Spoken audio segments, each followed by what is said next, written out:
photography, well, I studied with A.J. Meek over at LSU, and I've done photography silently for years, but I've just kept it private, and I've never shown it. But as I get older, I feel like it's kind of helpful for people to see my influences and where my ideas come from. And a lot of them are visual references. And so I said, I think I'm going to start slowly showing more of my photographs so people will know how I try to connect the dots between what I see and what I actually produce.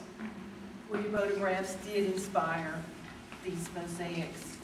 And, you know, even abstractly, I've just done little slices here and there. Even the little squares are like little slices.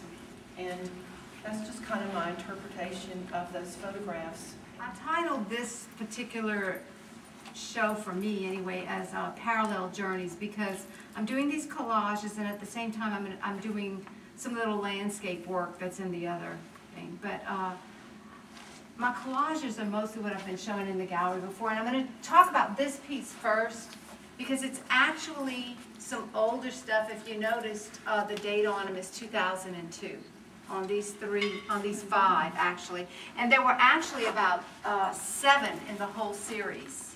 And I did it as a series, and I never really hung it as a series before. I always kept thinking I'll hang them individually. And then the other day I thought, why should I hang them individually? I would just hang them under one frame so that they say one thing, because that's what they were really about.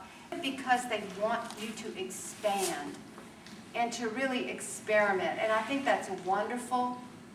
I think that every one of my graduate experiences, and I had 3, they did that for me. They helped me to expand, to try new things, to experiment, because it is a safe environment to do that. This is a recreation of the Villa of Mysteries in Pompeii, which I think most people guess was about the 1st century A.D. It was covered by the ash at Vesuvius, and it was rediscovered about 1825. A lot of anthropologists, and particularly Jungian analysts, think that it has to do with the initiation rites into the cult of Dionysius, which of course is a mystery cult, so nobody knows exactly what happened. What I liked about this, and I think what spoke so strongly to me about it, was that it also depicts the psychological processes of individuation that we all go through today. And I included, and I started with a fairy tale, because basically fairy tales do the same thing. They tell us ways that we can find ourselves along the path of life and how to get out of difficult situations. So I started with that as a slightly different introduction. The original villa has a woman in this type of garb, and she's coming into the beginning of the welcoming picture, and she looks quite pleased with herself.